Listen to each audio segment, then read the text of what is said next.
Hello, my name is Oliver Church, and I've helped hundreds of people through their ADHD healing journey.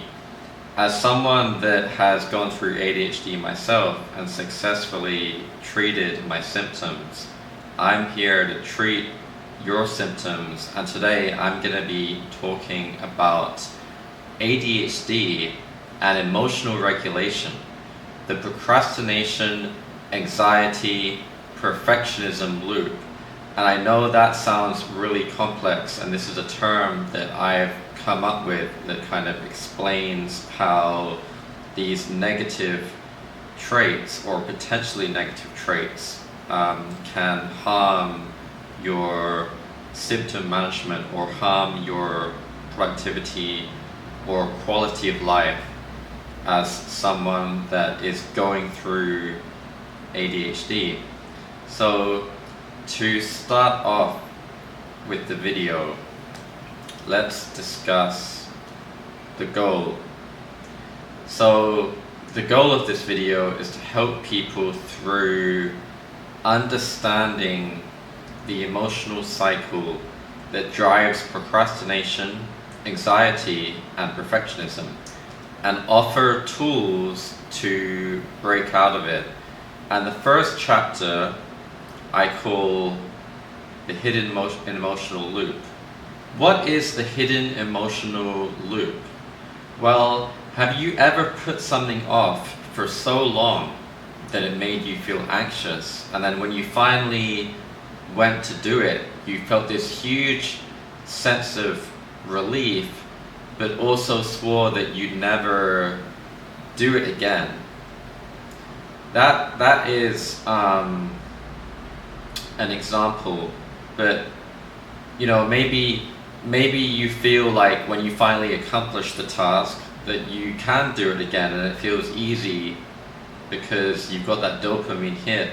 But you'll get back into this loop again when your dopamine or your energy levels get too low. So it's not necessarily true to say just because you've managed to get over the loop and successfully accomplish one task that you can repeat, or you can easily repeat, especially on a daily basis, right? So someone with ADHD, they might be able to get a large task done or a difficult task done successfully on a particular day because maybe their emotions or their energy levels on that day were better, they had a better sleep, or just random luck, everything just converged and that day was very productive. And I know you've probably been through this situation and you thought, well, I've had a really productive day, I've had a great day, why don't I just do this every day? And then you wake up the next day and you just feel horrible. You don't feel like really doing anything, and your brain is going to end up defaulting to basic tasks that can keep you entertained and give you small hits of dopamine without necessarily having to put in much work. So this is the risk, and let's try to discuss how we can cut off the loop. How can we stall the loop or prevent this from hurting our productivity? And this kind of loop can happen to anyone really, but for people with ADHD it's going to be more intense, and how their emotional dysregulation can play into the symptom and play into the loop can make it even stronger and more difficult to manage. So it comes down to emotional discipline at the end of the day, and it also comes down to your ability to focus and your ability to kind of chain thoughts together for long periods of time, which can kind of allow yourself to maybe logic your way out of a dysregulated emotional style of thinking that's not going to kind of help your life. And this kind of thinking doesn't just apply to tasks that you do, work tasks, but it can actually apply to other areas of your life, like relationships. So you might get into a thinking loop there too. But that's something we can discuss in another chapter. So going on to practical tools to break the cycle. So in order to break the cycle, we need to understand more about how it works. So let's dive deep, and let's start off with the first term, procrastination. So procrastination is avoiding tasks due to the overwhelm or emotional discomfort, or maybe the fear that you will not accomplish the task, or the fear that you don't have the energy or the cognitive ability at that particular moment to get it done. And then what happens is your mind will find reasons to avoid or put off doing that task, whether it's for example, you might feel like you're tired, or you're hungry, or you feel depressed, and you'll just convince yourself that, there will be a time when I will not feel this way, and I just need to wait another day, another week. But by doing so, you're sabotaging your mindset, and you're letting your ADHD symptoms control your quality of life, but also control outcomes, control your productivity. So you really need to avoid doing that and try to be more disciplined, and try to be actively aware of when you are feeling this sense of procrastination. So let's look at the second symptom, anxiety. So what is anxiety? So anxiety is like a growing fear over, or emotional reaction to something that's happened, or something that's gonna happen. So why would you feel that sense of fear or guilt over something like that? Well, there are many reasons. It could be due to some kind of deep traumatic event in your life that associates anxiety. So, for example, some people have social anxiety. They don't want to talk to others. They don't want to make friends because they're afraid of what people will think of them. And it could also be a performance anxiety. So you're afraid that you will not perform to the level that you expect you can. And this ties into the last stage of the loop, which we'll discuss next. So it all kinds of ties together nicely.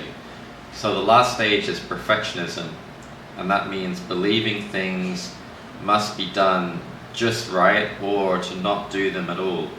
So you don't want to be a perfectionist, because if you're a perfectionist and you've got this idea in your head that there's a certain way of execution or style or strategy, and if you don't get it just right, like if you get it 90% right, then you're gonna just delete all of your work and then you're gonna redo it again. Or you're just gonna procrastinate even more because you're thinking, I'm never gonna plan enough to get this right. And this can be a really negative, unhealthy mindset, because you might not be able to reach your perfect level of performance at this particular time because you just don't have enough experience or skills to be able to do that. So you could be setting yourself up for a goal that you just can't reach. And in that kind of situation, I would kind of set your goal a little bit lower. So set your goal for 80% perfect. Maybe that would be enough to at least get some positive traction, right? Because if you try to do something, even if you only do it with 50% quality of outcome, let's say, to what you expect, then that's actually okay. Maybe you make a video, or you do a piece of work. You're working on a project, right? And you have to write down some kind of 10,000 word plan for this company or client, and you do it, and it's 50% perfect. So you get some feedback back from them. They say, oh, this is great, and all these areas great. Maybe half of this work is actually perfect, and then in the other half there's just a few areas that can be improved. And instead of losing your job or losing the client, which is probably what you feared was going to happen, they just say to you, hey Oliver, so this is really good, but if you could just improve on areas D, C, and F, then it will be perfect, and then we can go ahead with this strategy or with this outcome. And then all you do is you end up revising your work and giving it back to them. So if you can approach life and you can approach tasks with this idea of revisionism and not needing to be perfect, like, I think the people that can just go ahead and do something and just aim for, maybe 50% minimum perfect outcome, then they will be the most productive. They might be way more successful than the people that are just constantly procrastinating. Let me give you an example, right? All of the people that say you can never start a business unless you are like the smartest guy in the world, or you have to have $1 million, right? If you don't have these things, if you don't have 20 years experience, how can you dare help someone and be a consultant?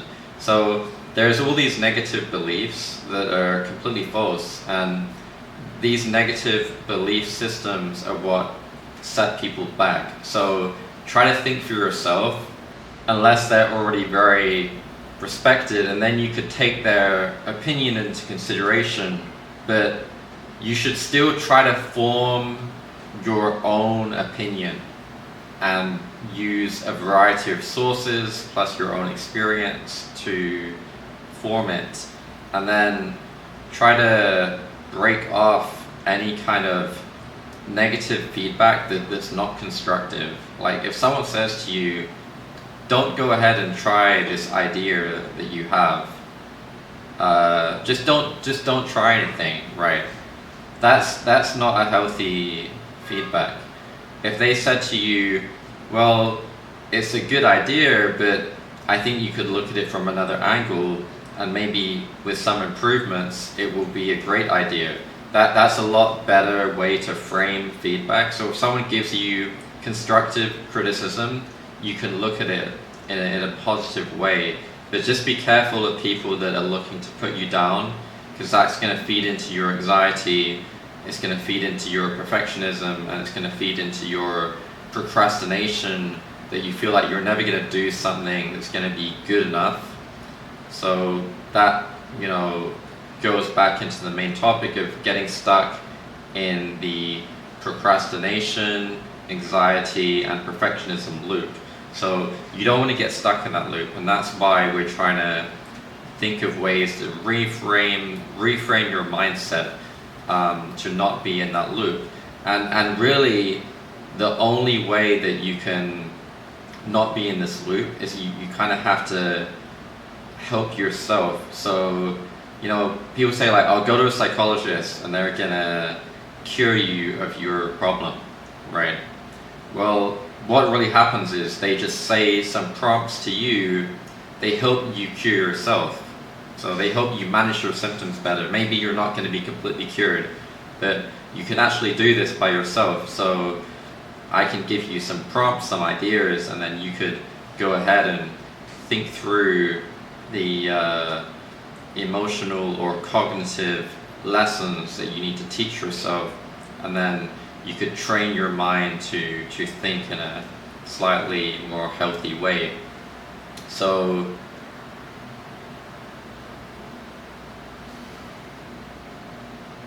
now that we've talked about some ways, so now that I've explained to you what the 3 stages are, and we've talked a little bit about how you can kind of mentally manage your symptoms and control how these feelings affect you, then let's talk about how each stage kind of impacts on the next one.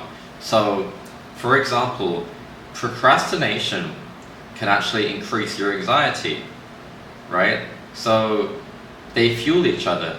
And anxiety, you go from procrastination to anxiety, which might even just take a few seconds, and then you feel that anxiety due to some emotional reason, and that's going to lead to some kind of illogical thinking in your head, where you're going to feel a pressure to be perfect. So a kind of perfectionist pressure, and perfectionism makes the task feel impossible.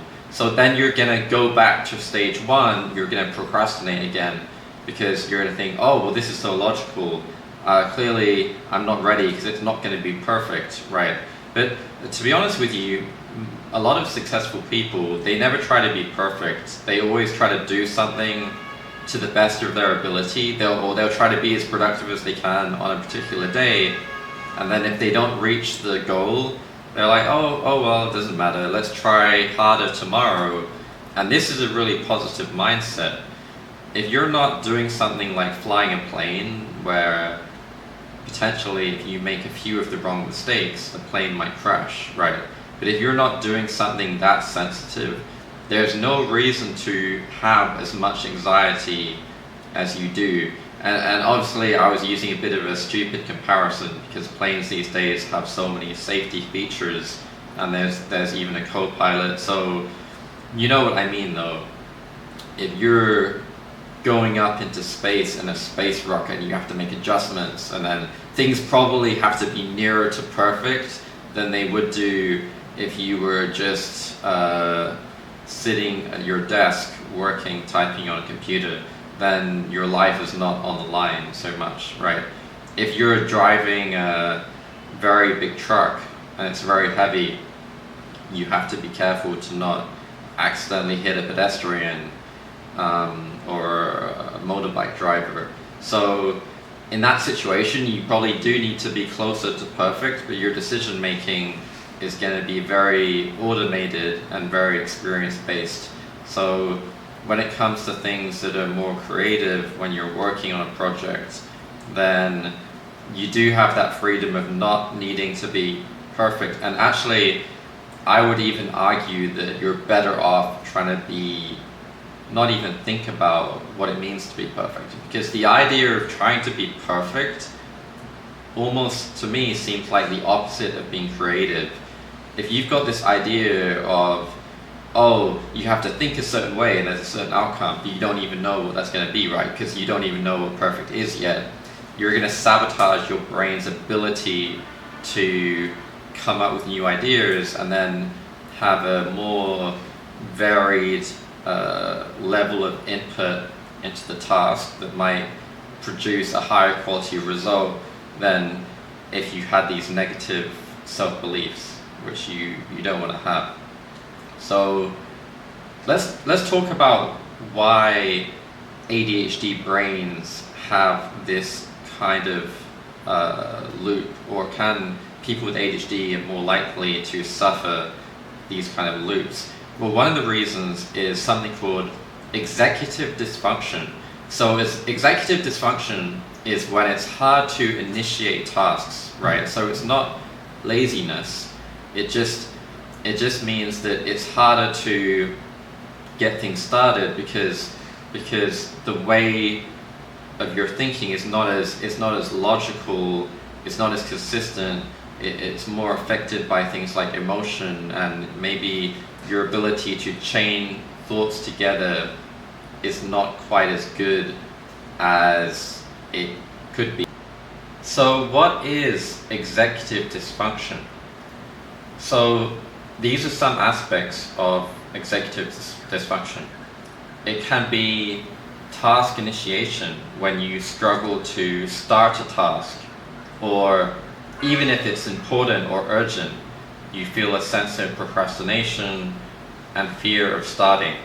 So that can be a particularly difficult decision that gets overrode or kind of stopped halfway through the decision process, and this is a kind of dysfunction.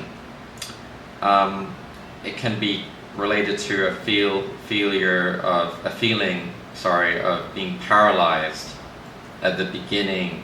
So let's say, okay, I know I need to do this big task, but before I start doing it, I'm frozen and I can't continue because I'm stuck in potentially this loop that we're talking about related to procrastination, or it could be another emotion that's making you feel stuck, but for whatever reason you have something that's stopping you from initiating. And it could be your energy levels, right? People with ADHD, sometimes they don't get enough serotonin into their prefrontal cortex, and that can make them feel like they don't have the energy or mood to do particular tasks or be productive enough.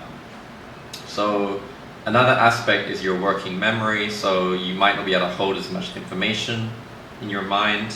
That's another aspect of the executive dysfunction.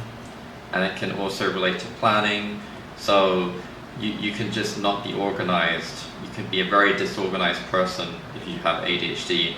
You can also be undisciplined. You might not be good at prioritizing things. You might have trouble finding out what to do. Like, what is the first step? Like, you've got this major task and you haven't been good at breaking it down into its subsets, because that's also an aspect of planning. Or you're just not good at thinking through the mental problems in your head, because you just can't keep enough information in your head. And that comes back down to something I've discussed in one of my other videos: try to externalize that memory. So making notes and planning is very important, and maybe even more so for people with ADHD, because it's something that is less automatic and harder for people with this condition to do. So another aspect of executive dysfunction can be time blindness, where you lose track of how much time something takes. And if you're doing something that's like an addictive behavior, then you face this issue even more so, because if you're getting like little dopamine hits from scrolling TikTok or reading news articles or watching YouTube videos, could be many things, right? It could be a social media addiction, and you can end up accidentally doing that for 1 or 2 hours without realizing just how much time you've lost. Whereas if you're doing something that's very mentally difficult and draining, like a certain kinds of work, then you will not have this problem. So time management is something that people with ADHD need to really kind of look into trying to implement, and try to be flexible, which I discuss in one of my other videos.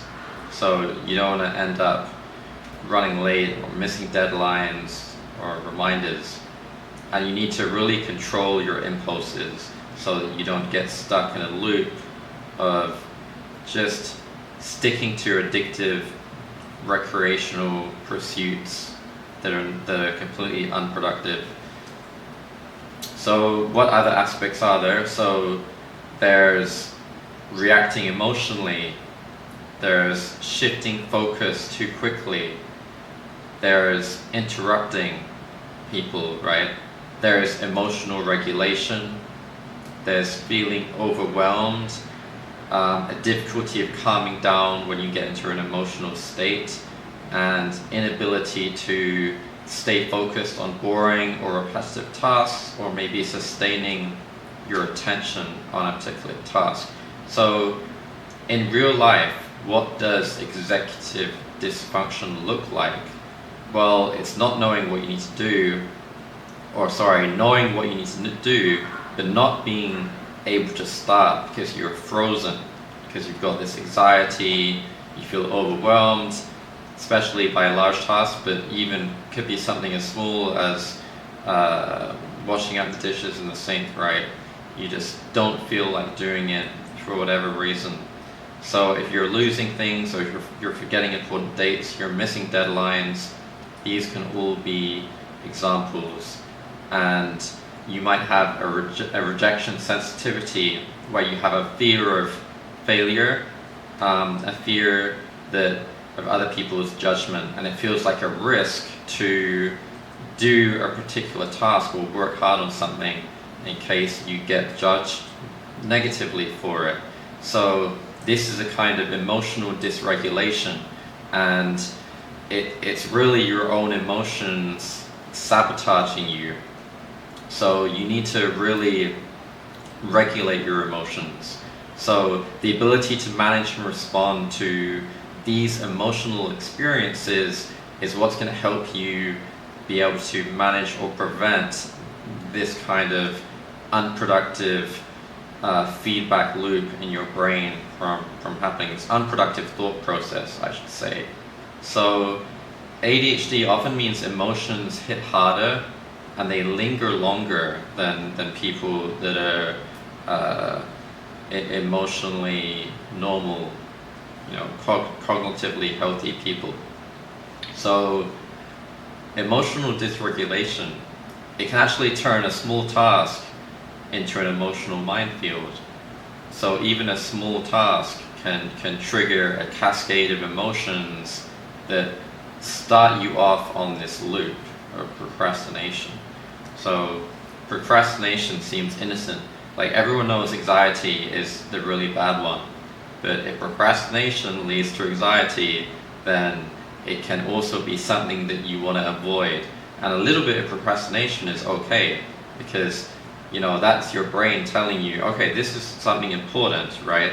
And maybe that's going to make you work a little bit harder. But as soon as that little bit becomes a large amount, then it can become an unhealthy way of thinking, because you got that perceived failure. You're perceiving a failure that if the result is not perfect, then what's the point, right? Let's just not do it. Let's do nothing. What happens when you do nothing? Well, nothing is going to get done. You're going to be unproductive, and you're just not going to have a high quality of life if you end up stuck in these behavioral loops, and many people do. So there are some very successful, productive people with ADHD, but there's also many people with this condition who are unemployed, or they're stuck at home, and they might be very depressed. They might lack a support network. So people in this situation would really benefit from watching my videos.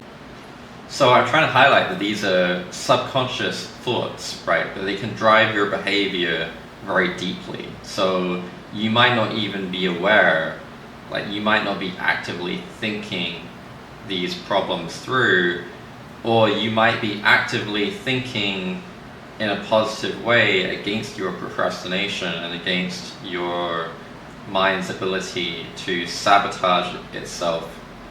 But that may not be enough. So, you can start down the right path, but you need to be consistent and you need to be disciplined. And, it might not be enough that you just spent a few days working on the problem. What you need to do really is you need to be actively aware, and maybe just conscious of your own issues, your own drawbacks, and maybe every couple of hours or 2 or 3 times a day, just try to reflect on, okay, what did I do over the last couple of hours? You could even keep a journal so you can keep a log of how productive you've been. And we're not just talking about work. It could be things like staying healthy, going to the gym, cooking at home.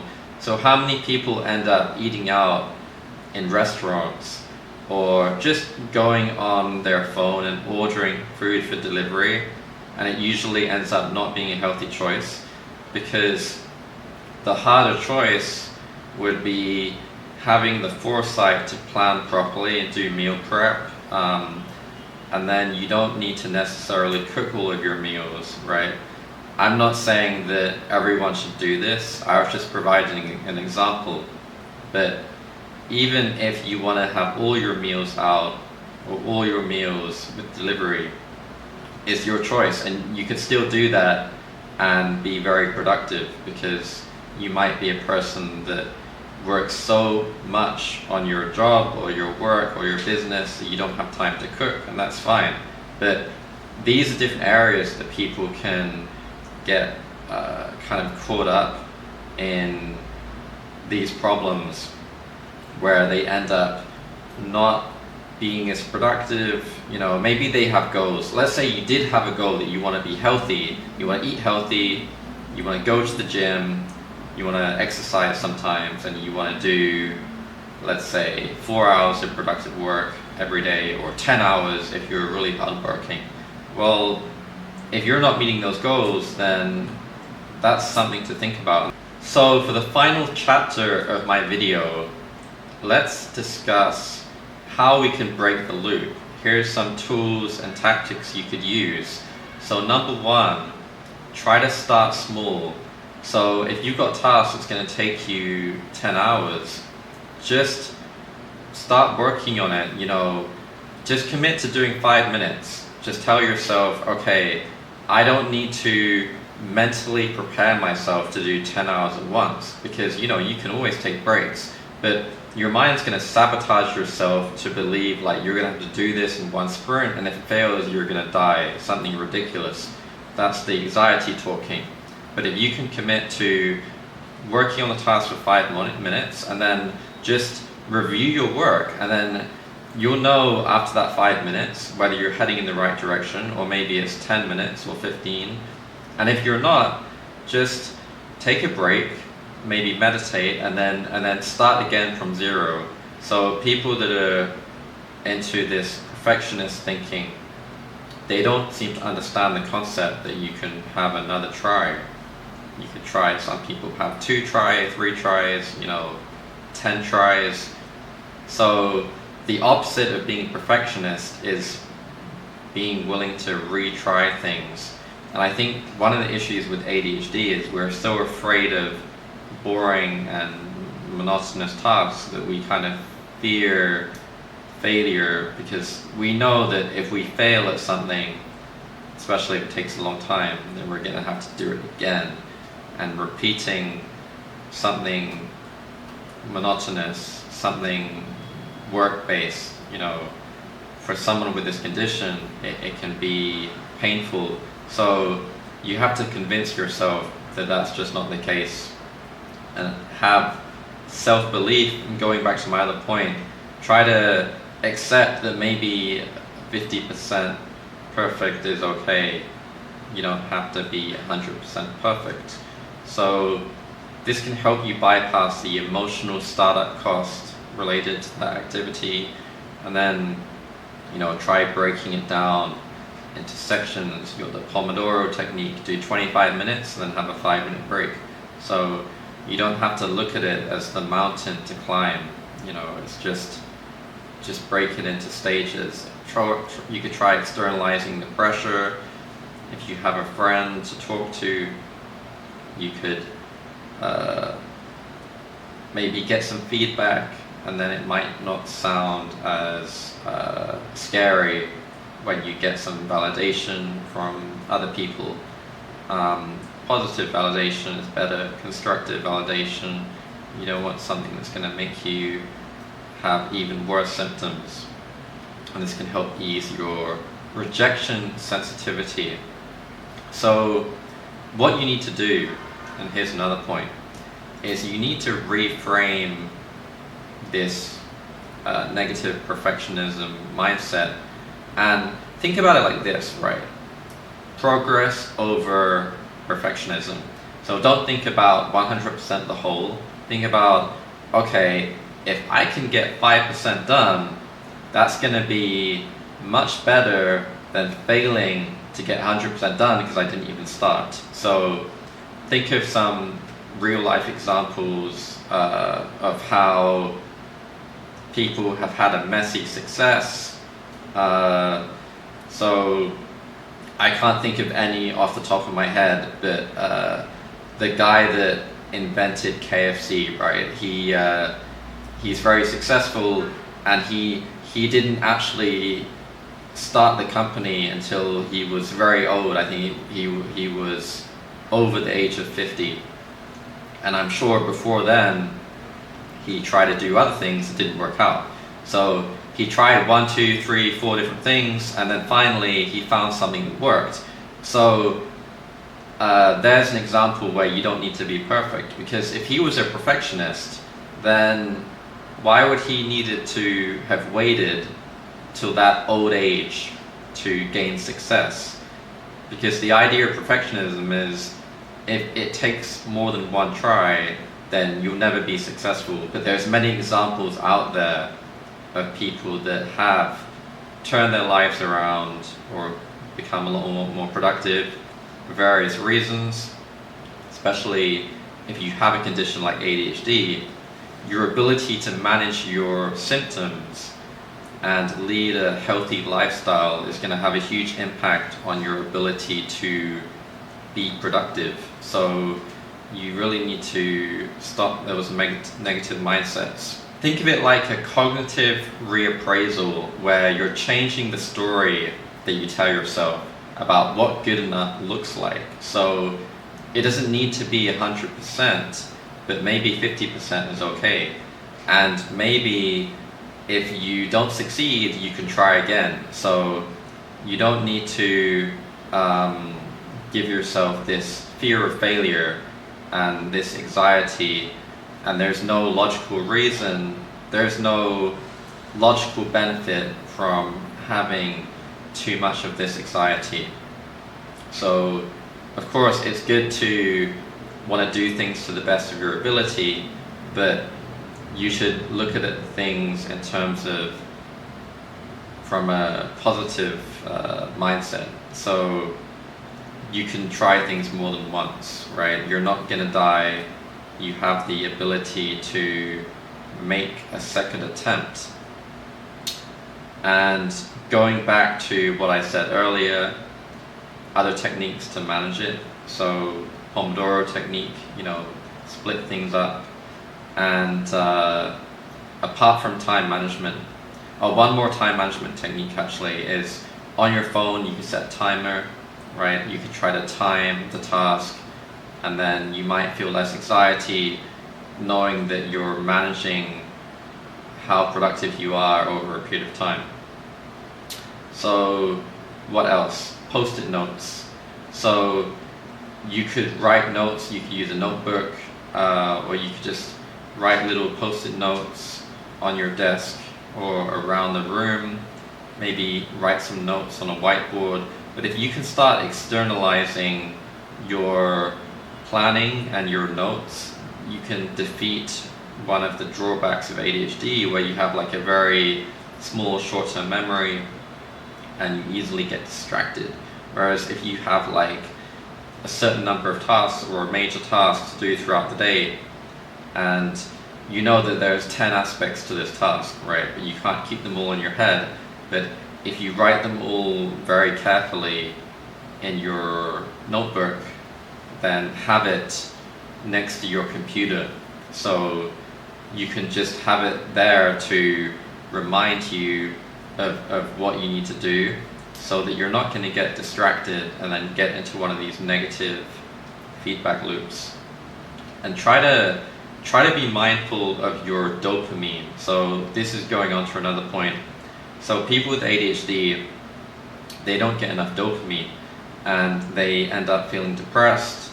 They end up feeling like they don't enjoy things, or maybe you feel like you don't enjoy your relationship or the work you're doing.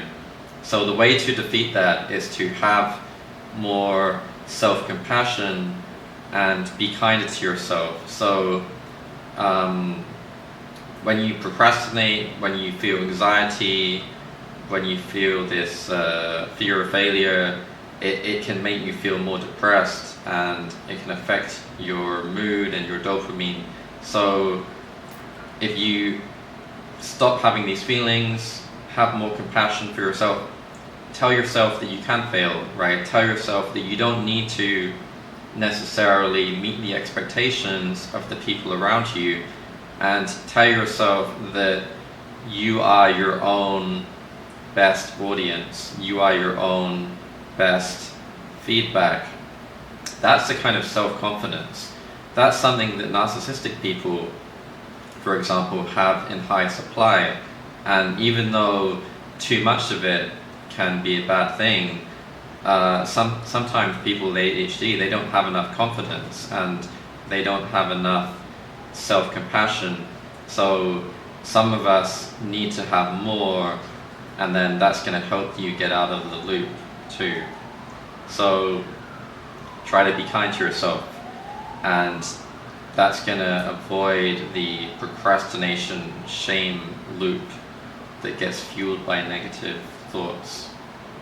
And also, I've mentioned this in other videos, avoid unhealthy addictive behaviors that give you these small dopamine hits but are unproductive, because the more you get dopamine hits from unhealthy behaviors like drinking alcohol, smoking, social media, overuse of social media I should say, then the less you can get from productive activities.